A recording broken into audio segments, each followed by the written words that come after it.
बिना कशाच्या कसा नसतो म्हणा द्यायला ते फाशी घेतील म्हणून काय द्यायला आपण काय गेलो नाही लोक सांगते आणि आपल्याला जाची येळ येऊ देऊ नको कशाला आगाव पण फुकट कळण शेंडी वळवळ तुला आठवलं म्हणून सांग तुम्हाला काय घेणे त्याच्या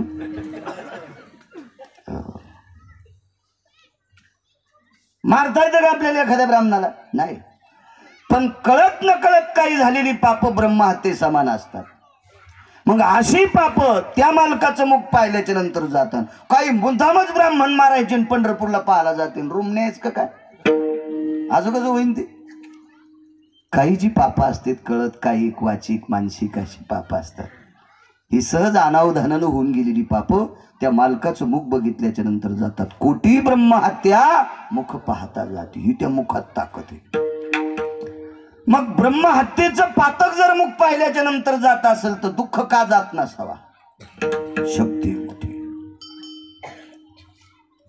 एका बाईने एका श्रीमंत माणसाला 35 वर्ष गण लावला बाई तशी वाकडी तिकडीच होती तिला संध्याकाळी बघितल्यावर माणसाला चक्कर येत होती अंधारात जर एकटी दिसली ना तर माणूस मरून जाईल अशी 32 जागेवर वाकलेली 32 जागेवर वाकलेली बाई रूपराशी ही न कळा रूपराशी ही न कळा तिचं नाव कुपच्या आणि तिनं 35 वर्ष गंध लावला एका श्रीमंत माणसाला एके दिवशी म्हणली राजा तुम्हाला मी गंध लावलाय याच्या बदल्यात मला काही औषध वगैरे द्या ना एखादा डॉक्टर वैद्य वगैरे सांगा रामेश्वर बोल त्यांनी सांगितलं बाई तुला नीट करू शकत नाही पण एक पद देऊ शकतो ते पद होतं राजदाशीचं पद सामान्य पद नाही ना राजदाशी पद आबा राजाची दाशी राजदाशी पद जिला आहे ती फक्त 2च बायकाला आवाजावर बोलते राज्यात बाकी कोण्या बाईला दोरके वचे अंतिके कस्तुरे चतुरे हाशात भाषेत तिची जिबत लांबती अशी राजदाशी पद आलं तिला राजदाशी पद फक्त 2च बायकायला आवाजावर बोलायची इतकी बाई पावर पाच का पद मिळालं ती त्या राजाला गण लावल्यावर त्याला झोप लागत होती मी त्या दिवशी सांगितलं होतं 2 लोकांना झोपा लागत नाहीत बाबा ज्याचं दुखतंय त्याला एक झोप लागत नाही आणि ज्याला दुसऱ्याचं खपत नाही त्याला एक झोप लागत नाही 2 माणसाला किती गोळ्या खा दुखणाऱ्याला तरी गोळ्या खाल्ल्यावर झोप लागल पण ज्याला दुसऱ्याचं खपत नाही का त्याला झोपत लाग काय बंगला झाला बाप्पा त्याचा आणि मग तू अंगावर पडायला का सोंबळ्या जाय ना तू कधी कधी तुला चहा पाहिजे ना त्यो नाही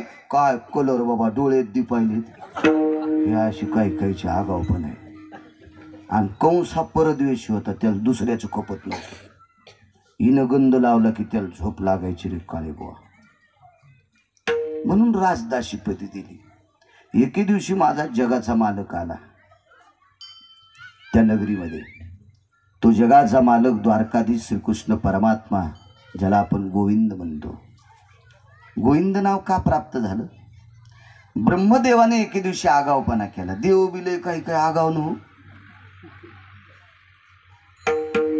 आगावपणा केला ते वासरण गोपाळच चोरून नेले वत्सये चोरोनिया सत्य लोकाशी नेले त्याच्या अलीकड कवतुक पावया माव ब्रह्मयाने केले माणसं म्हणतात ना नाही तुमचं मन पाहण्यासाठी बोललो असं तसं ते कौतुक काही का असं ना पण आगावपणाचे ना वासरण गोपाळ चोरून नेले वापस आल्यावर वासरण गोपाळ जसेल तशीच होते काय करावं आणि मग ब्रह्मदेवाच्या लक्षात आलं हे सामान्य व्यक्तीने कामधेनू नावाची गाय आणली आणि त्या गायीच्या दुग्धाने देवाला गोविंदाम कामधेनो भयस्थितो रत्नाधको हिरण्य मुद्रा असं वगैरे ते मंत्र आहेत तुम्हाला येते ते असा अभिषेक केला म्हणून गोविंद नाव देवाला पडलं देवाची नावं काही काही आख्यायिकी देवाला एक दामोदर नाव पडलं 8व्या अवतारात यशोदा आई साहेबांना देवाला बांधलं दाव्यानं ते कुठं बांधल्या जात असतोय विश्व त्याला बांधायची ताकद आहे ते कशाचं बांधल्या जातोय पण बांधलं आई साहेबाचं मोठेपण सांभाळण्यासाठी दामोदर नाव पडलं देवाला एक नाव आहे रणछोडराय. रण म्हणजे युद्धाबा, आणि युद्धातून पळून गेलेला राजा रणछोडराय नाव पडलं. कधी पडलं तो कालैवन नावाचा हलकट माणूस होता. पाले हलकट कालैवन आहे. 2 अवतारात 2 नालायक होते. 7व्या अवतारात कालनेमी होता आणि इकडं कालैवन होता. आणि युद्ध करत असताना युद्धातून भगवान पळाले. रणछोडराय भगवान की जय असा गजर केला जातो भागवतात. ते काऊन पळालं माहितीये का? त्याच्या पळण्यात बी चांगल्याच ही 3 मूर्खाचं नुकसान आहे. गुंफेत गेली का आणि एका व्यक्तीच्या अंगावरची शाल टाकली. त्या व्यक्तीचं नाव मुचकुंद. कालैवने तिथे गेला आणि लात मारली. लात मारल्याबरोबर फार दिवसानं झोपलेलं जागं झालं. ते देवाचा पहिला सेनापती होते. आत्ताचे सेनापती भगवंताचे कार्तिक स्वामी आहेत असं पुराण सांगते. मी काय तिथला सरपंच नाही. हो ना, उगा एखादा विचारीन तो पाहिलास का काय पुराण सांगते. आणि आपल्या संस्कृतीत पुराणाला किंमत आहे. वेदाची निंदा केली नाही. वेदानिंदी तो चांडाळ. वेदाची निंदा केली नाही, शास्त्राची निंदा केली नाही. पण या दोन्हीपेक्षा वारकरी संप्रदायानं पुराण जास्त गळ्यात घेतलं. पाहावे पुराणी विचारोने पुराण विचारोने पाहावे पुराण विचारोने तुका म्हणे नाही विश्वासाच्या मनी पाहावे पुराणी विचारोने पाहावे पुराणी विचारोने पाहावे पुराणी विचारोने तुका म्हणे नाही विश्वासाच्या मनी पाहावे पुराणी विचारोने पाहावे पुराणी विचारोने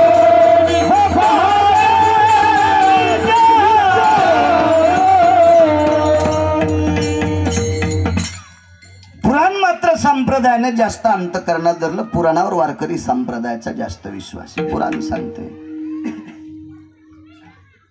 योग असा आला.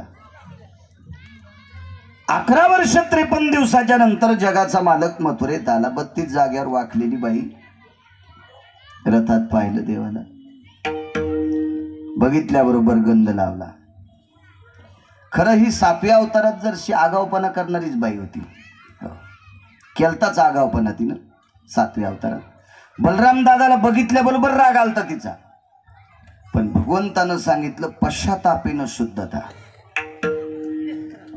एखाद्या माणसानं आपल्या माघारी जर आपल्या शेतातून 2 मकाच्या पेंड्या कापून नेल्या, आपल्याला कळाले मका कापून नेली, असा राग येतो. पण त्यानं येऊन सांगितलं मीच कापून नेलं. माणूस गार होतं ना नुसतं. गुन्हा कबूल केलं गार होते माणूस गार होते. दादाला सांगितलं दादा ऐका. बलराम दादाला तिनं शरणांगती पत्कारली.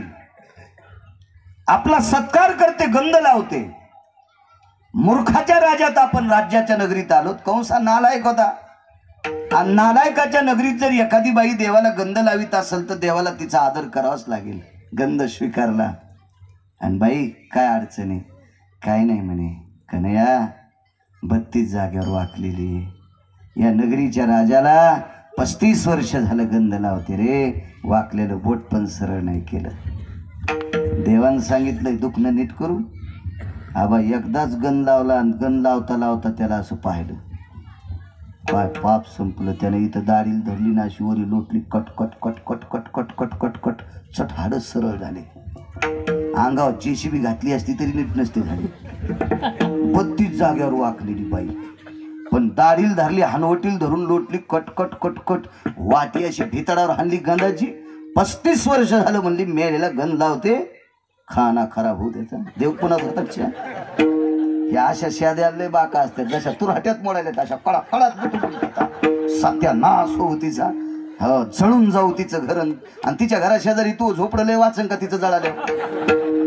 मा बायाचं आगाऊच काम असतं काही. असे बोट मोडू बनवून कशा येते जो भाकरी करायला तो जनावराला खाऊ घालायला. आणि लोकाला शाप देण्यासाठी आपल्या झोळीत पुण्य लागेल ना. एखाद्याला जर दान करायचं असेल तर आपल्याकडे पैसे लागतील का नाही बाबाजी? आपले जो काही असल्याशिवाय दुसऱ्याला कसं दान करता येईल? तसं शाप सुद्धा दानच आहे ना. आपल्या झोळीत ते लागल ना पुण्य तर शाप लागत असतो. याचं पाप मोजायला ब्रह्मदेवाच्या तराजूच्या साखळ्या तुटल्या. आणि हे म्हणला त्या ठिकाणात पाऊस पडावा.